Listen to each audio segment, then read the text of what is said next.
Why are there not more people talking about Jamaica's last stand in Copa America 2024?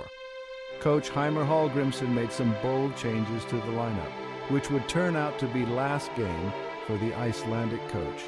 Thank you for all you have done, Coach Grimmy. Wes Harding, Ronaldo Cephas, Michael Hector, John Bell and Demarai Gray all stepped up. Rested was Bobby Reed, Shamar Nicholson and others. First half, it was a nail-biter. Michael Antonio gave his all and Cephas almost netted one with a diving header from John Bell's cross. But it ended 0-0 at half-time.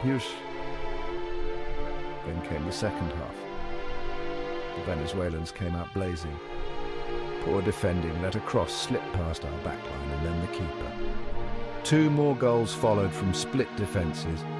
Final score, Venezuela 3, Jamaica 0. In the end, it was a tale of 2 halves. Heartfelt effort, but a tough loss for our Reggae boys.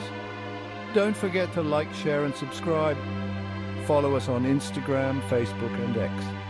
Visit allsportsjamaica.com for more updates.